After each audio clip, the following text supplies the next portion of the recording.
Bueno, buenas tardes, Doc. Voy a continuar con la exposición de neumonía adquirida en la comunidad y bronquitis. Pásale, por favor. Ya, vamos a empezar hablando de neumonía adquirida en la comunidad. Pásale, no sé si no se me pasa. Ya, bueno, la neumonía va a ser una infección aguda del parénquima pulmonar que va a ser adquirida fuera de los entornos de atención médica. La epidemiología de esta, bueno, encontré información sobre la incidencia en Estados Unidos. Mencionaba que alrededor de, bueno, que la neumonía comunitaria representa alrededor de el 0,4% de las visitas ambulatorias que se dan durante el año y de igual manera es la segunda causa más común de hospitalización.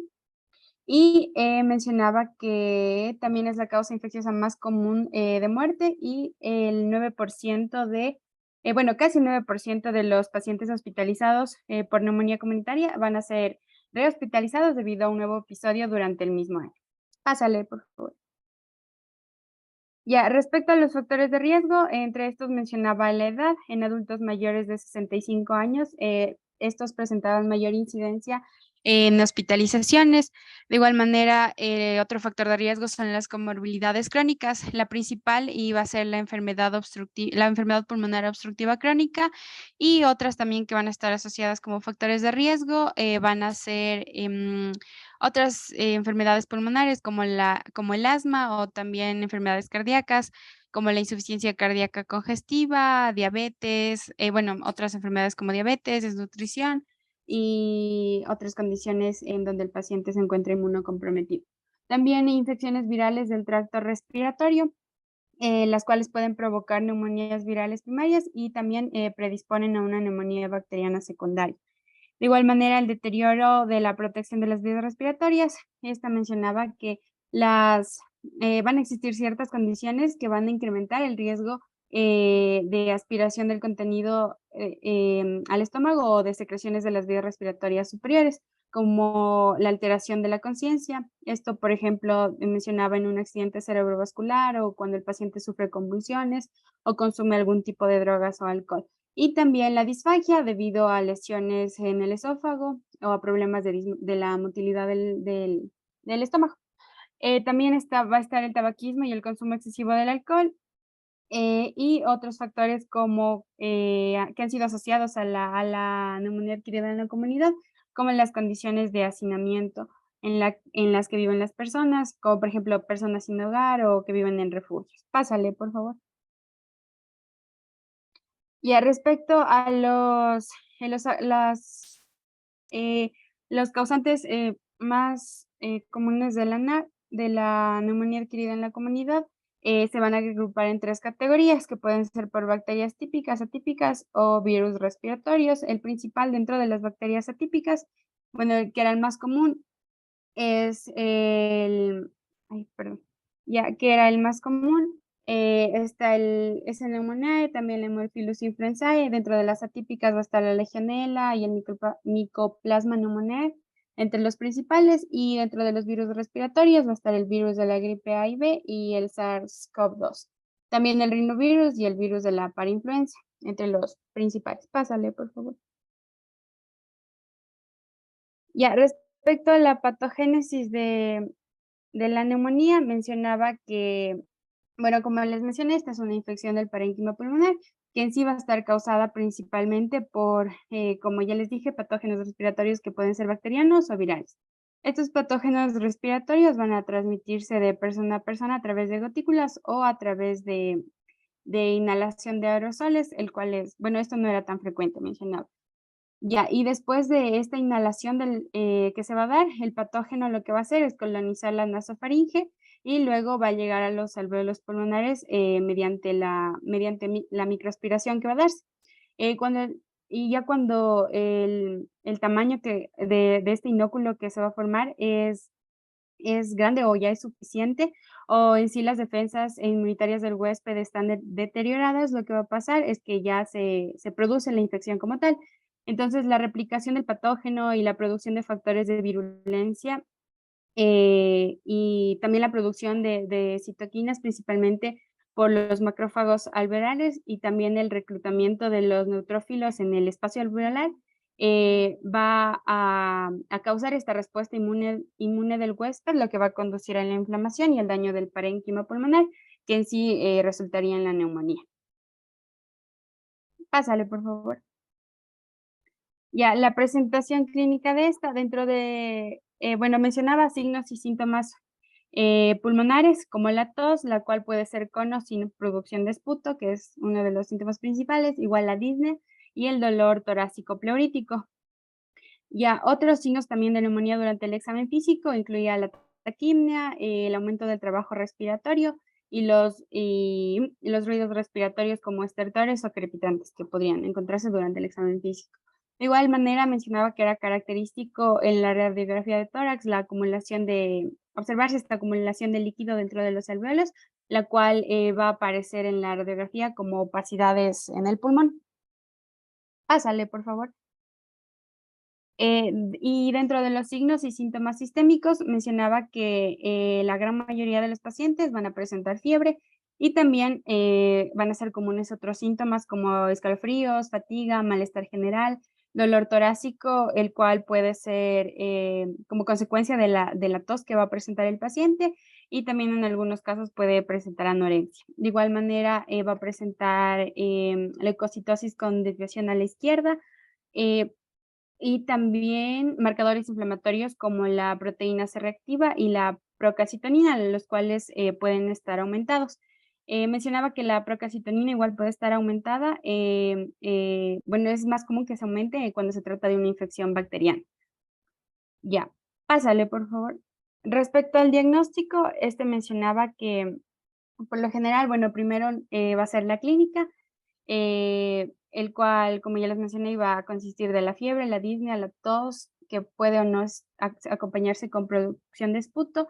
Y bueno, para el diagnóstico también se requiere mediante una radiografía de tórax que nos muestre que existe algún infiltrado, bueno, infiltrados pulmonares. Bueno, aquí mencionaba de igual manera que la mayoría de los pacientes en los que se sospechaba de neumonía al realizarle los hallazgos radiográficos compatibles con esta infección, van a ser las consolidaciones lobulares, como podemos ver en la imagen a la izquierda, y los infiltrados intersticiales, corresponde a la otra imagen. Eh, También mencionaba que estas consolidaciones lobares van a sugerir una infección que va a estar causada por patógenos bacterianos típicos. Pásale, por favor.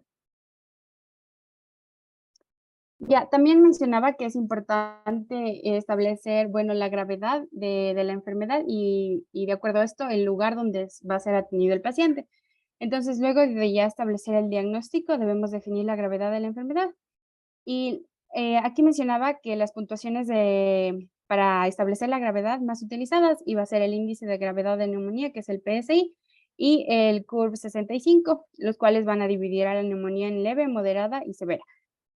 Entonces, respecto a esto, se les va a determinar un lugar de atención. Entonces, los pacientes que van a requerir una atención ambulatoria van a ser aquellos pacientes sanos con signos vitales normales, bueno, aparte de la fiebre y esto que les mencioné, y que van a tener una neumonía leve y un puntaje del PSI entre 1 a 2 y en el CURB 65 un puntaje de 0 o un puntaje de 1 si la edad del paciente es mayor a 65 años.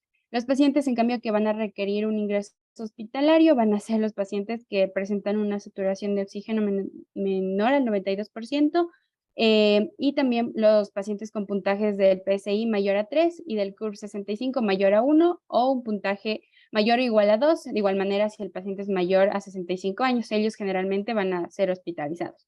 Y ya cuando ya se les debe admitir a la unidad de cuidados intensivos, estos van a ser pacientes que cumplen con 3 o más de los criterios que están en el recuadro, como podemos observar, o que en sí van a ser pacientes que presentan ya una insuficiencia respiratoria y que van a requerir, por ende, ventilación mecánica o que ya están presentando sepsis y ya requieren un soporte con vasopresores. Pásale, por favor. Ya, respecto al tratamiento, bueno, mencionaba que para la mayoría de los pacientes menores de 65 años, que por lo demás no tienen ninguna comorbilidad y no han usado antibióticos recientemente, generalmente se usa amoxicilina oral, 1 gramo 3 veces al día, más un macrólido que puede ser acitromicina o claritromicina, o si no es un macrólido, una doxiciclina. Y para los pacientes que tienen comorbilidades importantes, como enfermedades cardíacas o enfermedades pulmonares o diabetes también, o también que pueden ser fumadores y que han usado antibióticos en los últimos 3 meses, se sugiere el uso de amoxicilina y ácido clavulánico en dosis de 875 miligramos 2 veces al día, o de liberación prolongada, 2 gramos, igual 2 veces al día, y esto igual es más un macrólido o doxiciclina. Y en pacientes, regrésale un ratito, ya. Y en pacientes, por ejemplo, menores de 65 años, una alternativa es una cefalosporina de tercera generación, o en pacientes ya mayores de 65 años, igual donde no funcionó el tratamiento de primera línea, que sería la amoxi con el ácido clavulónico, ni tampoco la cefalosporina de tercera generación, decía que la opción eran el uso de fluoroquinolones. Y ahora sí, pásale, por favor. Y en pacientes pediátricos, si se trataba de una neumonía bueno, típica, el tratamiento de elección iba a ser igual a amoxicilina oral, este podría ser de 80 a 90 miligramos por kilogramo día, en 2 o 3 dosis durante 5 a 7 días con una dosis máxima de 6 gramos por día. Y si se trata de una neumonía atípica, en cambio aquí iba a ser el tratamiento de elección, la citromicina oral, 10 miligramos kilogramo día, una dosis y durante 3 días, con una dosis máxima de 500 miligramos por día. Pásale, por favor. Ya, y respecto a la bronquitis, bueno, la bronquitis se definía como, puede ser, bueno, aguda o crónica.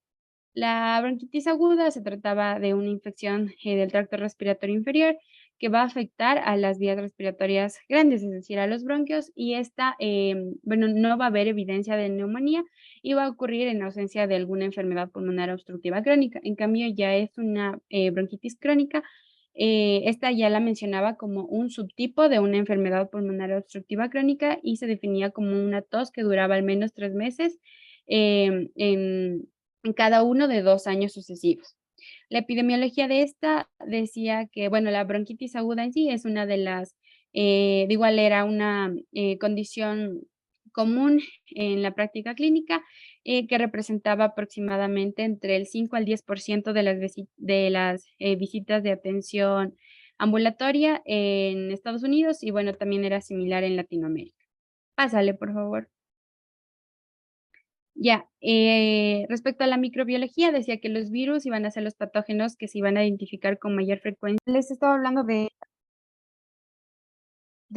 respecto a la microbiología, mencionaba que aquí los virus van a ser los patógenos que van a ser identificados con mayor frecuencia bueno, en los pacientes que van a tener la bronquitis aguda. Van a representar alrededor del 60% de los casos, mientras, bueno, y dentro de estos virus van a estar la influenza A y B, la parainfluenza, de igual manera algunos tipos de coronavirus, los rinovirus y el virus sincitial respiratorio. Y también mencionaba las bacterias, sin embargo, decía que estas son causas poco frecuentes de la bronquitis aguda y iban a representar alrededor del 6% de los casos. Y dentro de estas, los patógenos más comunes estaban la Bordetella pertussis, el Mycoplasma pneumoniae y la Clamidia pneumoniae. Pásale, por favor. Ya respecto a la clínica de la bronquitis, decía que la tos iba a ser el síntoma cardinal de esta patología en estos pacientes. Bueno, en la mayoría de ellos, la tos decía que iba a persistir de 1 a 3 semanas y con alrededor de una duración de 18 días. Esta tos iba a estar, bueno, podía estar asociada a la producción de esputo purulento o no purulento, y la presencia del esputo en sí se consideraba, bueno, si es purulento, se consideraba como un hallazgo inespecífico y no indicaba ser predictivo de si se trataba de una infección bacteriana o una respuesta a los antibióticos. Aquí también era característico el dolor torácico debido a la tos, y esta tos igual podía acompañarse de sibilancias que, bueno, se auscultaban durante el examen físico y también podían presentar una disnea leve. De igual manera, mencionaba que a veces, bueno, las infecciones del tracto respiratorio superior, como el resfriado común, podían preceder el inicio de la bronquitis aguda. Entonces, durante los primeros días de la enfermedad, el paciente iba a presentar síntomas asociados a estas dos afecciones, como dolor de cabeza, congestión nasal o dolor en la garganta. Sin embargo, para algunos pacientes, los síntomas de estas infecciones del tracto respiratorio superior iban a resolverse sin comprometer al tracto inferior, es decir, sin desarrollar una bronquitis. Mientras que en algunos casos sí se ha visto que esta infección va a progresar hasta afectar las vías respiratorias inferiores, es decir, va a causarles ya a los pacientes una bronquitis aguda. Pásale, por favor. El diagnóstico de esta enfermedad en sí mencionaba que al ser una enfermedad autolimitada, por lo general no requería de pruebas diagnósticas o de tratamientos específicos. Entonces decía que podemos sospechar de una bronquitis en pacientes de inicio agudo o con una tos de inicio agudo, pero que va a ser una tos persistente y con duración de 1 a 3 semanas. De igual manera que no van a tener hallazgos clínicos que nos van a sugerir una neumonía como taquimia, estertores o signos de consolidación en el parénquima, y tampoco van a tener asociado una enfermedad pulmonar obstructiva crónica. Entonces, todo esto nos ayudaba a orientarnos en el diagnóstico. Y el tratamiento en sí, no había un tratamiento específico, como les mencioné, es una enfermedad autolimitada, y decía que para la mayoría de los pacientes con bronquitis aguda, o sea, los síntomas se van a resolver entre 1 a 3 semanas, y lo que sí recomendaban era evitar el uso de antibióticos y hablar con los pacientes sobre esto y sobre automedicarse con los antibióticos, debido a que se ha visto que esto no acelera la recuperación y tampoco va a prevenir las complicaciones de la enfermedad, pero sí va a aumentar el riesgo de efectos adversos y el riesgo de generar resistencia a los antibióticos. Y ya, eso sería todo. Gracias, Doc.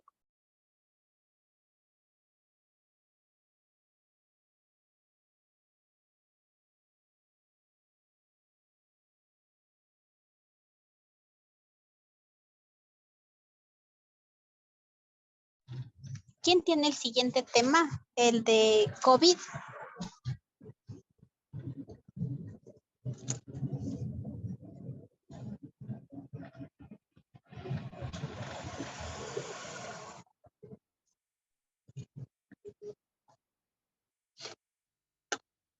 Vas a la casa, Rafa. Sí. Pero yo me voy para arriba por nombre.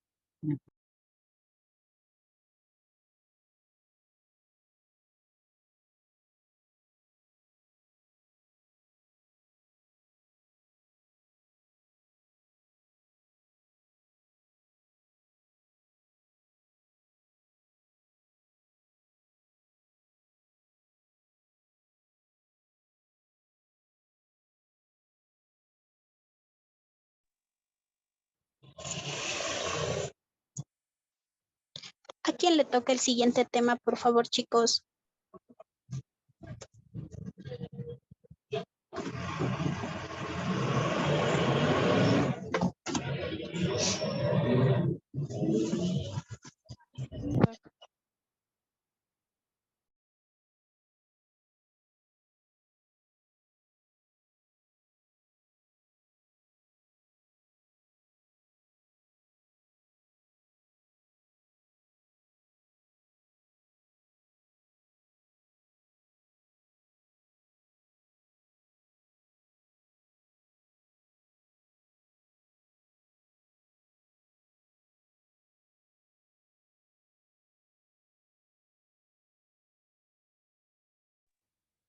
Chicos, por favor, ¿a quién le toca el siguiente tema?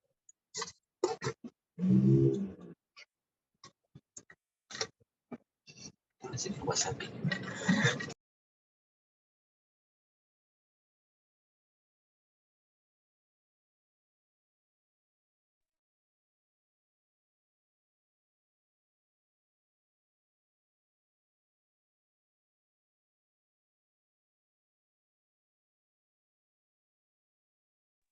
Doc, la exposición le toca a mi compañera Emily, pero está teniendo problemas con su audio. Podemos esperarle un ratito. Ya, claro, no hay problema, me avisa. Ya, gracias, Doc.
Doc, mi compañera aún no puede resolver su problema. ¿Podemos continuar con el siguiente tema, tal vez?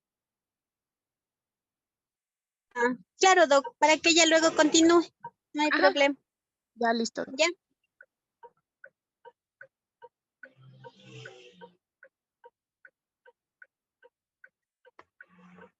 Lo voy a exponer desde mi teléfono.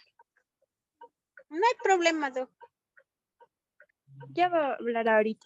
Ya, Doc, perdón, es que no sé por qué no se prende el teléfono de mi teléfono, el micrófono, pero ya voy a hablar desde aquí, Doc. Ya. No hay problema, Doc. Sí, hagan lejos de nuevo a Cami para compartir, por favor, ¿ya?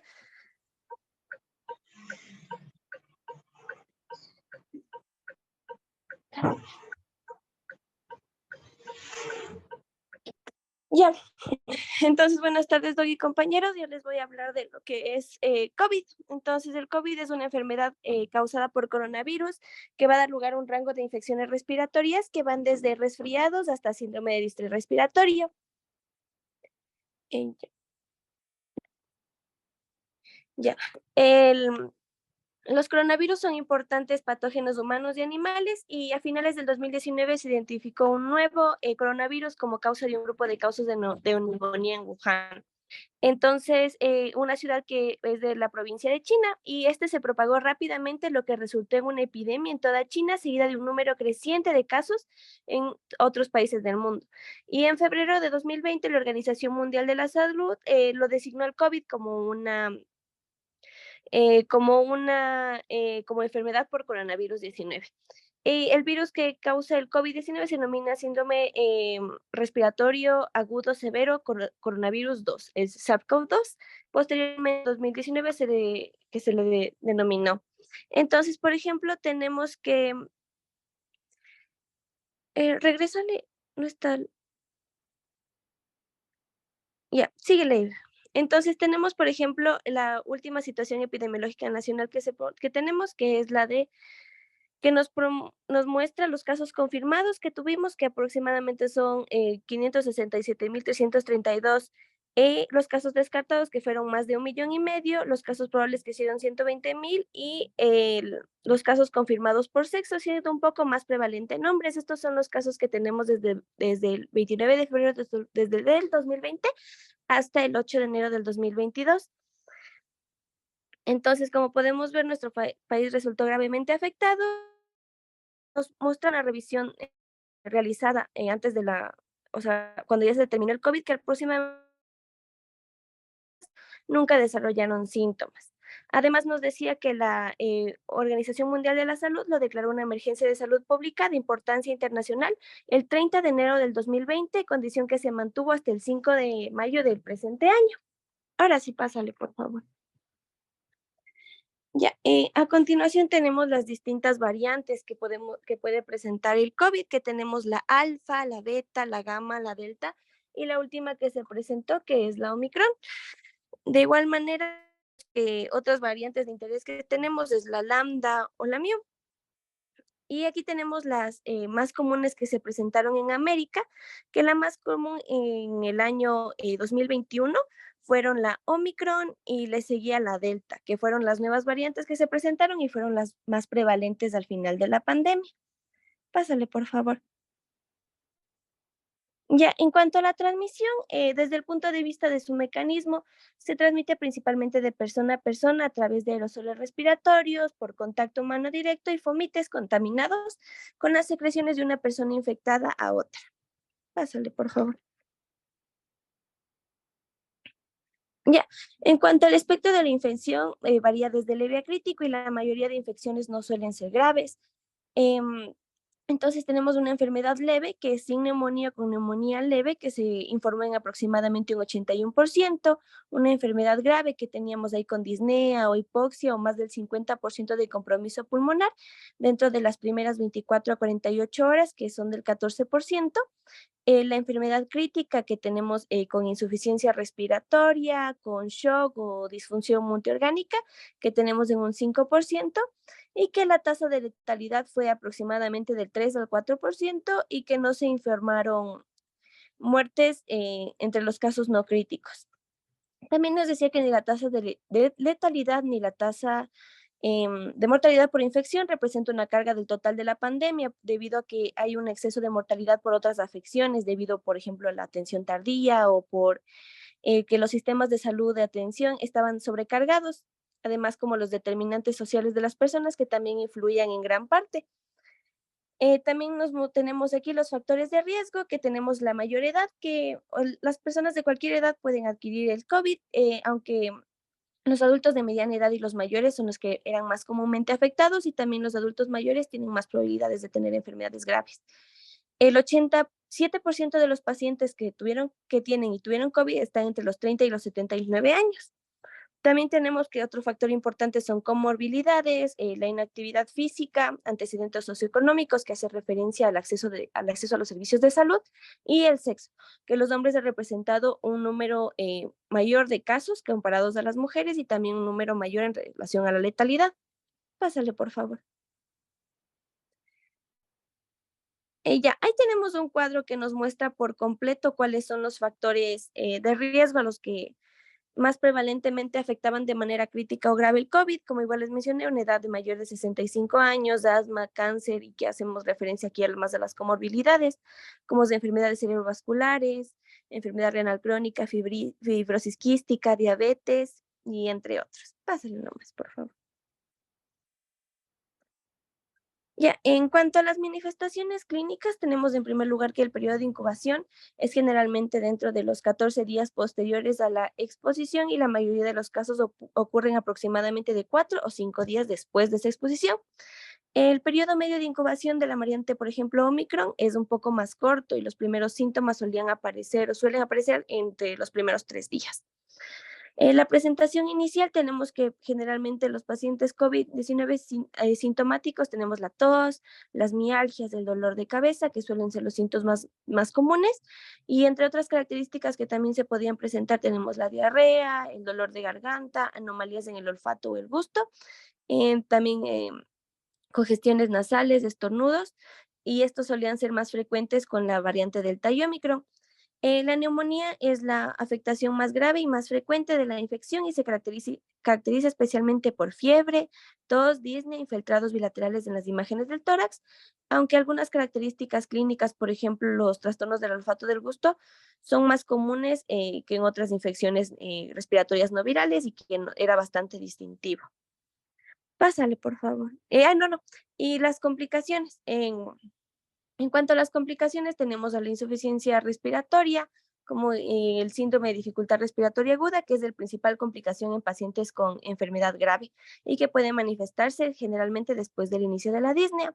Las complicaciones cardíacas y cardiovasculares, como arritmias, lesiones miocárdicas, shock y insuficiencia cardíaca. Ya también tenemos complicaciones tromboembólicas, que el más común, la tromboembolia venosa y la embolia pulmonar. En cuanto a complicaciones neurológicas, tenemos la encefalopatía, que era la más frecuente, y también las complicaciones inflamatorias. que se tiene evidencia que hay una respuesta inflamatoria exuberante, con fiebre persistente, marcadores inflamatorios elevados, especialmente el dímero D, y citocinas proinflamatorias elevadas. Pásale, por favor. Ahora sí.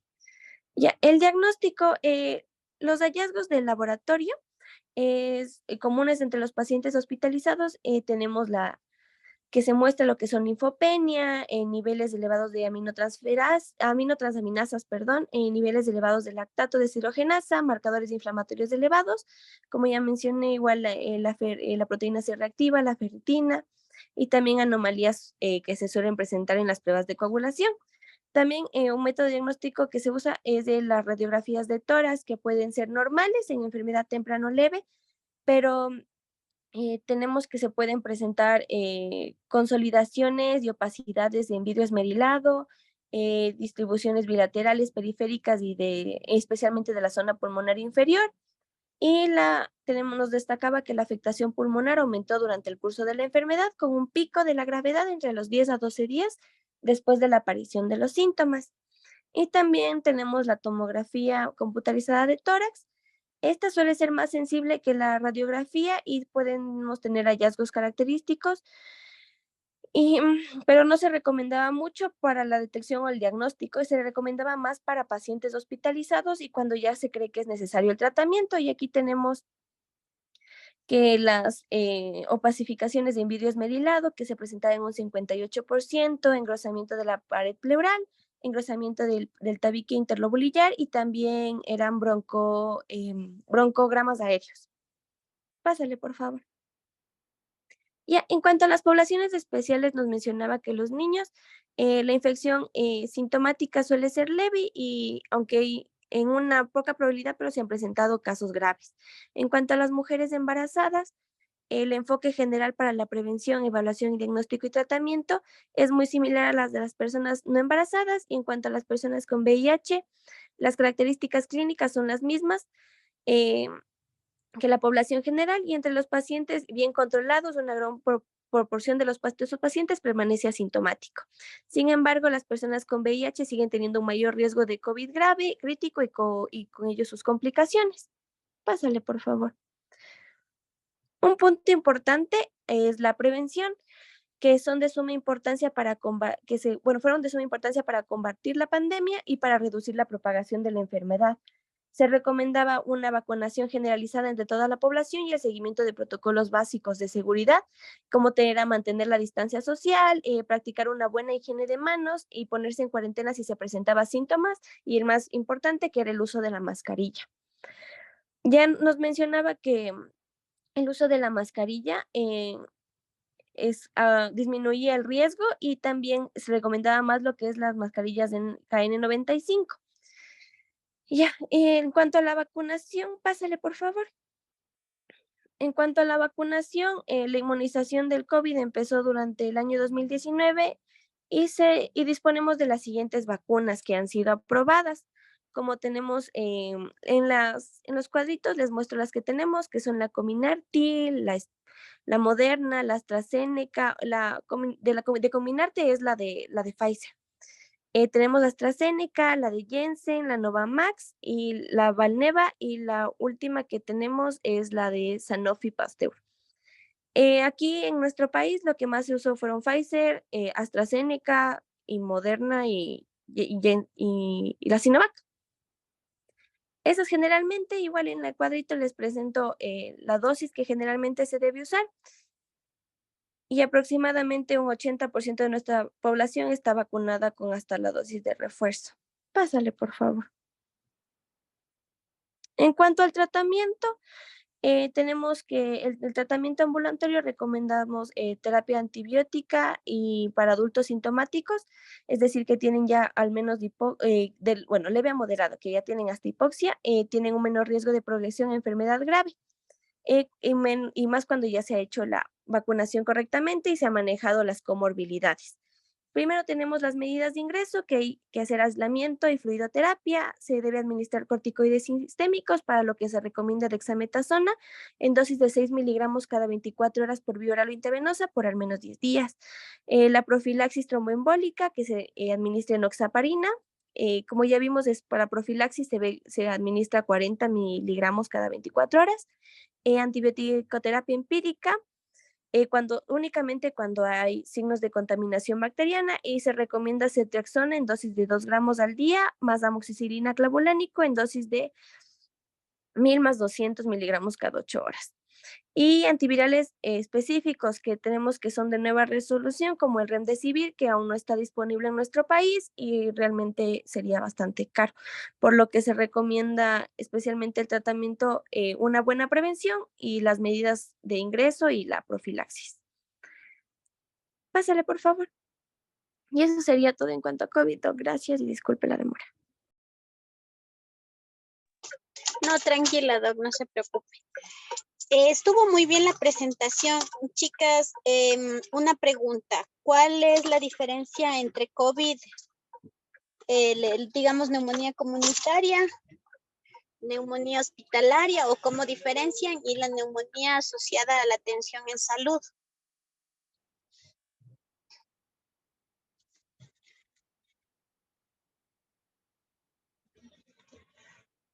Doc, disculpe, ¿puede repetir, por favor? Sí, ¿cómo pueden diferenciar si es una neumonía comunitaria, una neumonía hospitalaria o una neumonía asociada a atención en salud? O sea, era, bueno, como mencioné, la comunitaria es adquirida en el ámbito extrahospitalario, o sea, más por el lugar de donde se quiere, o como. También le podríamos relacionar con la exposición. Generalmente el COVID está relacionado a personas que ya hayan tenido y, por ejemplo, las neumonías están relacionadas a las estaciones y cuando se va a ambientes hospitalarios. Ya, entonces tiene que ser un paciente que ingresa, tiene que desarrollar los síntomas menos de 48, en más de 48 horas para que sea considerada como hospitalaria, ¿no? Si desarrolla los síntomas menos de 48 horas del ingreso, se considera como una neumonía comunitaria. Y actualmente tenemos la neumonía asociada a los cuidados médicos, a los cuidados en salud, que son los pacientes que, por ejemplo, no están hospitalizados, pero, por ejemplo, están en centros geriátricos. Entonces, geriátricos, o que, por ejemplo, tienen una atención médica muy seguida, muy permanente, van siempre a centros médicos o hospitales, a pesar de que no están hospitalizados. Entonces, sí es importante también diferenciar los tres tipos actuales que tenemos de clasificación o definiciones. Otra pregunta, no sé si alguien investigó, de cualquiera de las dos, sobre el zinc en el manejo de los pacientes con enfermedades respiratorias.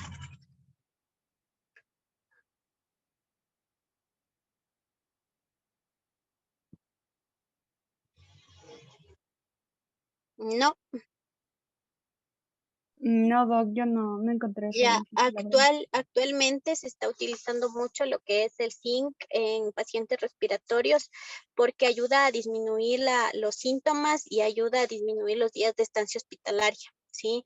Entonces, en muchos hospitales, sobre todo en las áreas pediátricas, se da zinc como medio para disminuir esto, ¿no? Los días de estancia hospitalaria. Entonces, sí es importante que también sepan que no solamente utilizamos para el manejo de talla baja, sino también para mejorar las defensas y el estado inmunológico de los pacientes, sobre todo los pacientes pediátricos, ¿ya? Entonces, eso también me faltó. Una pregunta más. En el caso de los pacientes que son pediátricos, ¿cuál es el antibiótico de primera línea en neumonía?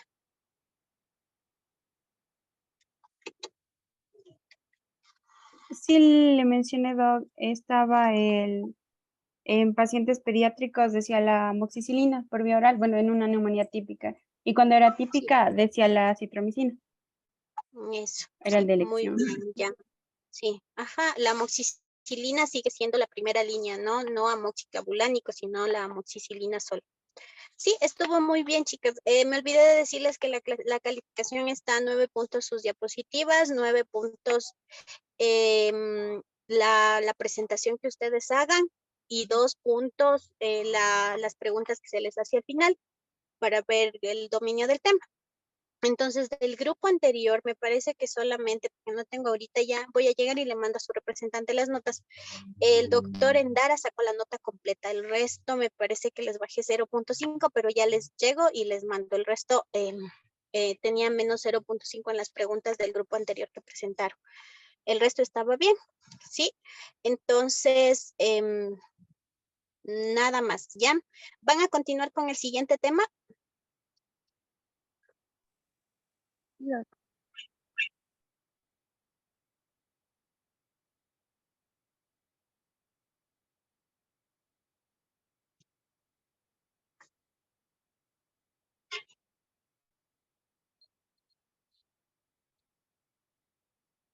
Ya, una pregunta solo para continuar.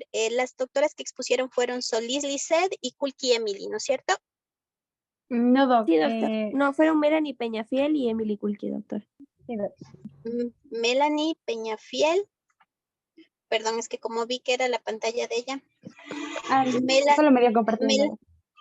Ya, Melanie Peñafiel y Emily Kulki. Ya, Sí, listo, doctora, muchas gracias, ya. Ya, continuamos, por favor. Gracias. Ya, ¿se me escucha? Buenas noches. Buenas tardes. Sí, Ya, Doc, clarito. listo. Bueno, vamos a continuar con el tema de cistitis. En este caso, empezando con la definición. Prácticamente es una infección bacteriana del tracto urinario bajo. Sí, se caracteriza por la existencia de una bacteriuria. Mencionaba la bibliografía que puede estar entre 100 o hasta 100.000 unidades formadas de colonias por ml. Y a su vez acompañado de síndrome miccional irritativos, más que todo caracterizado por la urgencia, la poliaquiuria, la disuria y también hematuria. Como otros síntomas o signos que se le acompañan, puede estar la piuria, y algo también característico de la cistitis es que prácticamente no se va a evidenciar sintomatología o afección sistémica. O a su vez, si es que está presente la fiebre, va a ser de leve a moderada, ¿sí? En cuanto a la epidemiología, hay que tomar en cuenta la vía de infección, que principalmente va a ser la ascendente, más que todo colonizada por la flora periuretral, vaginal o fecal, o a su vez una colonización mixta. Entre los factores de riesgo que hay que mencionar y destacar, que vamos también a ir hablando un poco conforme vaya avanzando la exposición, va a ser la diabetes mellitus y un antecedente, principalmente la diabetes mellitus y el antecedente de una infección previa. La diabetes mellitus más que todo por el hecho de que en pacientes que sufren esta patología pueden tener una pérdida de la sensibilidad urinaria y pues por lo tanto a su vez conllevar a una mayor retención urinaria y por ende ser más predisponentes a esta infección ascendente por la vía urinaria a través de la uretra. Generalmente dentro de la edad se había cuantificado que puede ser más común a partir de los 2 años de edad y el patógeno más comúnmente asociado a la infección, en este caso la cistitis como tal, va a ser la Escherichia coli en al menos 70% de las infecciones. Sin embargo, existe otro tipo de patógenos como el Proteus mirabilis, el Enterococo Klebsiella y a su vez en mujeres jóvenes que puede estar presente un gran positivo que es el Staphylococcus saprophyticus. Además, hay que mencionar que prácticamente en este esquema, en las circunferencias que estamos viendo en el lado izquierdo, pues es más común en mujeres esta infección por el hecho de, más que todo por el tracto uretral más corto comparado con el de los hombres, sin embargo, tampoco se descarta en hombres. En el caso de mujeres, pues se ha cuantificado más y por ende se menciona que alrededor del 50% de mujeres van a sufrir alguna infección en las vías urinarias. Estas a su vez pueden presentar aquellas que ya han tenido un evento previo, pueden presentar nuevamente otro en el 20%, dentro del 30% pueden recurrir a más de un solo recurrir en 2 o más eventos y en el casi el 2.4% de toda la población femenina, pues puede ser esta frecuente, esta infección de vías urinarias en general. Hay que recordar también que dentro de la epidemiología tenemos grupos especiales. En este caso, uno de los grupos más vulnerables sería por las condiciones o cambios funcionales y hormonales y más que todo anatómicos serían las mujeres embarazadas. ya que la localización en sí del meato uretral va a exponer mucho más a las bacterias uropatógenas de la vagina y que pueden estas a su vez acceder al tracto urinario y obviamente seguir la vía ascendente hasta llegar a la vejiga. Sin embargo, también está documentado la relación entre la bacteriuria asintomática, el parto pretérmino y también el peso bajo a nacer. En cuanto a la fisiopatología, hay que mencionar pues prácticamente que sí, en hombres y mujeres va a estar presente el acceso por la vía ascendente que les había mencionado anteriormente, pero también va a depender tanto de factores del patógeno como factores de lo que sería el huésped. Dentro de los factores del huésped, además de los dos factores que les mencioné, la diabetes como el antecedente previo, también puede estar otros importantes, como por ejemplo los hábitos higiénicos, que es a lo que puede predisponer a los pacientes a tener estas infecciones de vías urinarias, a su vez también la manipulación y a su vez el cateterismo o el sondaje, que también es muy importante mencionarlo. En cuanto a los factores del microorganismo, pues prácticamente ustedes vieron en esta imagen de acá, pues es un microorganismo que a su vez tiene componentes tanto a nivel de la membrana extracelular como también fimbrias que se van a, en este caso fimbrias tipo 1 que se van a ligar a estructuras a estructuras ricas en manosa que van a estar presentes a nivel del tracto urinario y en sí en la orina. Y estos a su vez lo que van a hacer fisiopatológicamente es ascender por el tracto de la uretra hasta llegar a la vejiga. En la vejiga lo que van a hacer es insertarse a nivel del intersticio y a su vez generar una respuesta inmune en donde prácticamente va a haber permeabilidad vascular y activación de células del endotelio y a su vez estas van a activar el sistema inmune y toda esta reacción inflamatoria como tal. Entonces aquí vemos una vejiga normal y acá al lado tenemos una vejiga inflamada por en este caso por el patógeno Escherichia coli, ¿sí? En su mayoría. Ya, tenemos la clasificación. Con respecto a esto, tenemos tres: clasificación de cistitis aguda no complicada, complicada y a su vez la cistitis crónica. En cuanto a la cistitis aguda no complicada, pues son en pacientes que prácticamente no van a tener ninguna alteración anatómica ni funcional y a su vez no tienen factores de riesgo como la diabetes o están embarazadas o a su vez no tienen ningún cateterismo ni sondaje, pues obviamente no tienen nada que pueda predisponer a que tengan cistitis aguda. Entonces, generalmente son en personas